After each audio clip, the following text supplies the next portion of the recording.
guys, samahan niyo ako magluto. First step natin guys ay kunin natin lahat ng mga ingredients. Ayan. By the way, magluluto pala tayo ng squid biryani. Naghiwa na tayo ng eggplant.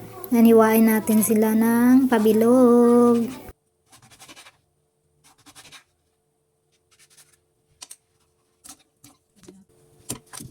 Kunin natin ang sibuyas at saka babalatan natin guys. Ayan, ganyan.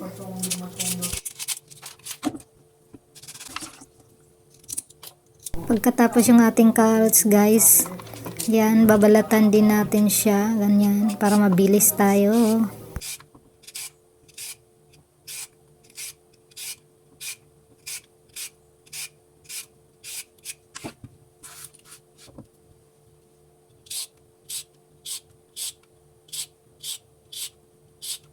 Pagkatapos natin mabalatan guys, pagkatapos natin mabalatan sila, ihiwain na natin guys ng maliliit, ng ganyan, yung pabilog lang siya, sliding like that.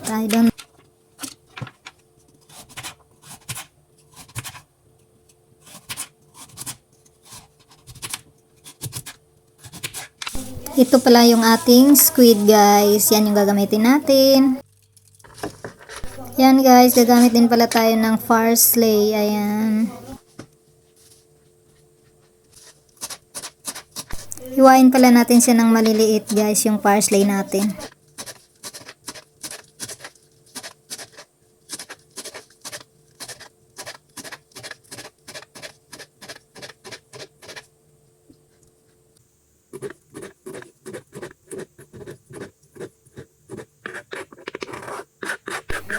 Yan guys, ito na yung ating parsley. Hiwain naman natin yung ating sibuyas ng maliliit guys. Ganyan, ganyan. Okay.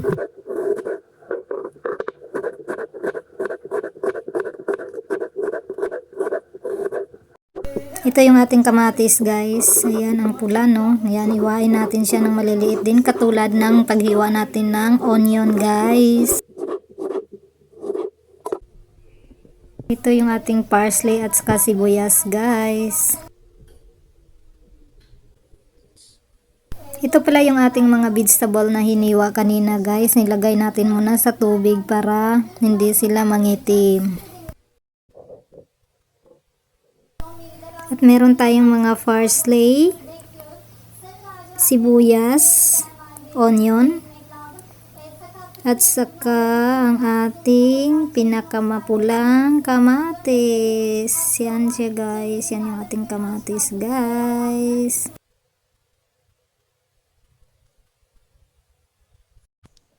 Ayan guys, lagyan pala natin ng namnam ang ating vegetables para masarap siya guys. Bago natin igisa. At budburan din natin ng asin guys.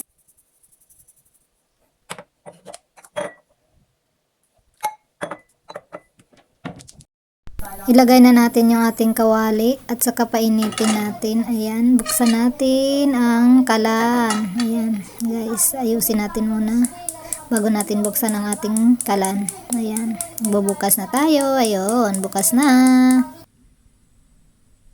Ayan guys, magsimula na tayong magluto. First step ay ilalagay natin yung ating mantika sa ating kawali. Yan. Buhos na natin lahat yan guys.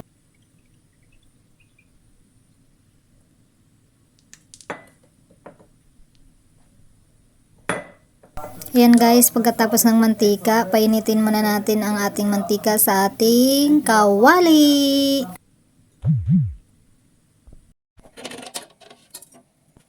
Ayan na po siya, mainit na. Ilagay na natin ang ating carrots. Yan yung una nating lulutuin.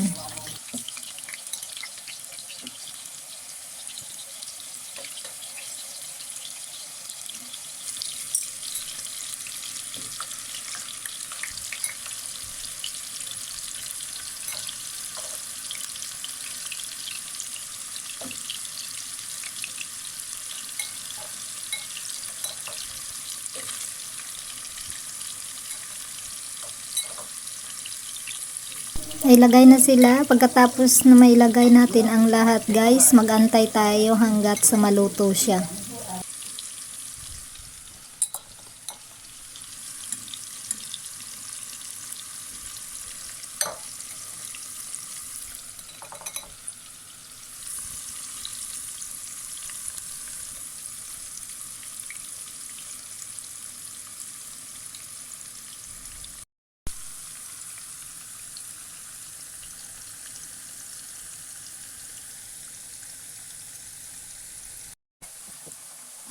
Yan guys, binabaliktad na natin sila kasi luto na yung nasa kabila, yung sa kabila naman guys, para maluto rin yung kabila.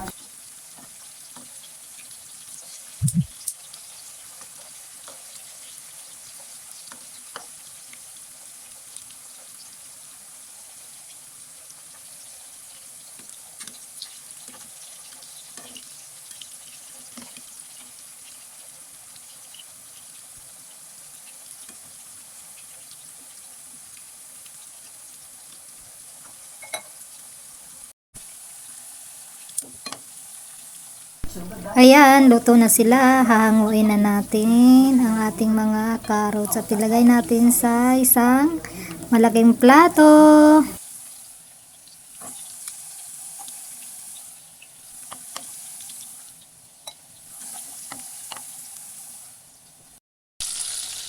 Ito na yung ating fried carrots guys. Ngayon naman ang isusunod natin yung ating eggplant. Yan guys, ilalagay na natin yung eggplant natin. Ipiprito natin yan ng 5 minutes.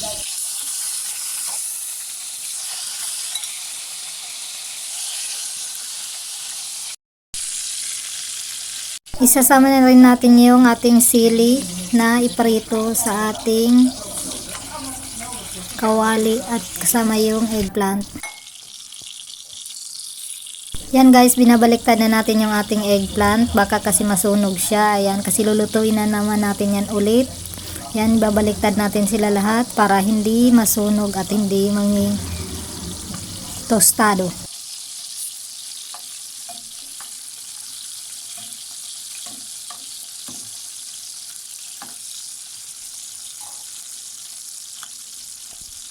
Ayan, luto na. Ililipat na natin sa bowl para maluto na natin sila ulit.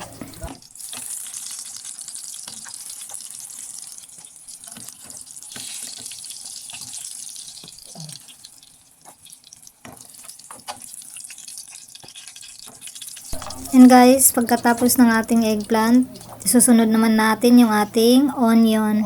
Ipa-fried lang siya ng mabilisan kasi luluto natin uli siya. And guys, pa-brown lang natin yung ating onion guys para masarap.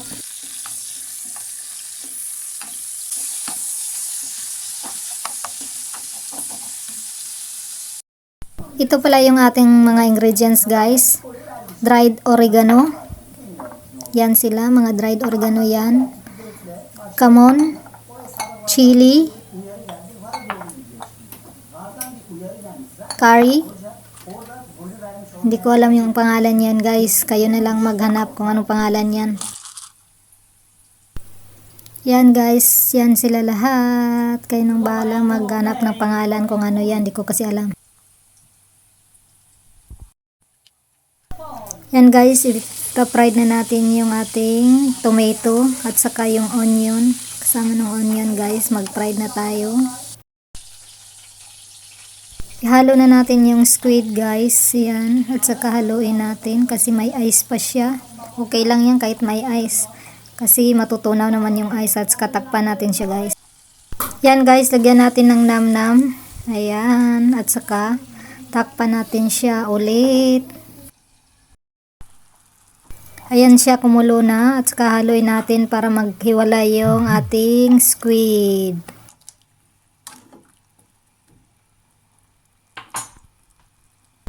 Kumulo na siya guys, yun, lalagay na natin yung ating mga ingredients kanina na sinabi ko guys, kayo na ang bahala, i-rewind nyo na lang kung hindi nyo alam kung anong mga ingredients yun. Ayan, ilalagay na natin lahat guys, lahat-lahatin na natin yan.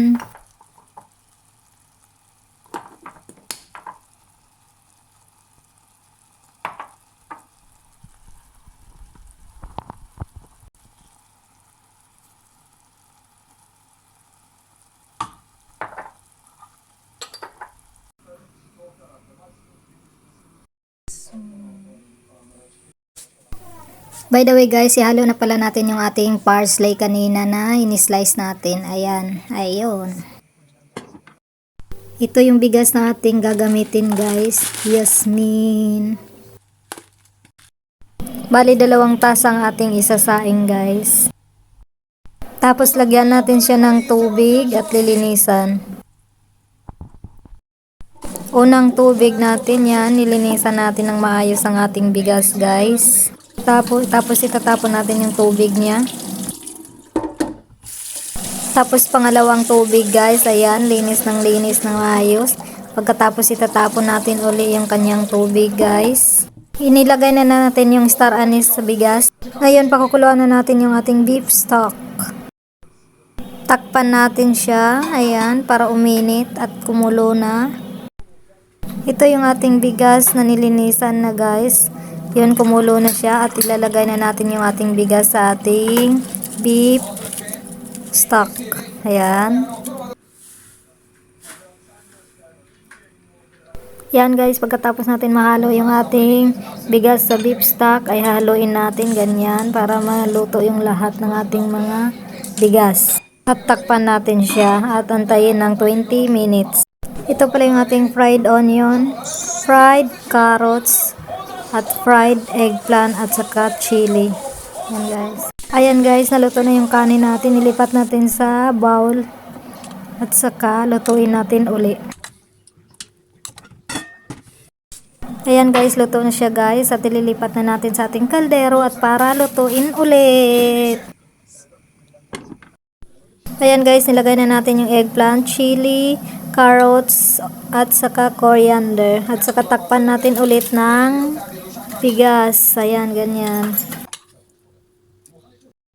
Yan guys, paulit-ulit din ang ginagawa natin. Lalagyan natin ng onion, carrots, eggplant at saka coriander. Yan, pag-isahin lang natin siya guys at paulit ng paulit. Yan siya guys, takpan natin ng foil at saka tatakpan natin siya. Tapos ilalagay natin sa ating kalan. At saka mag-antay tayo ng 20 minutes para maluto. Yan guys, i-open na natin ang ating kalan. Buksan na natin ang ating kalan. Ayan, bukas na siya.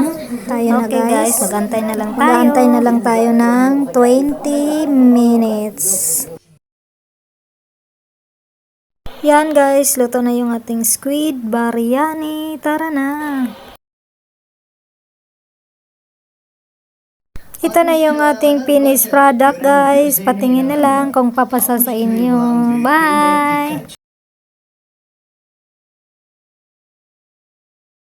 Thanks for watching guys. Please like, subscribe, and click the notification bell para update kayo sa aking mga video. Salamat!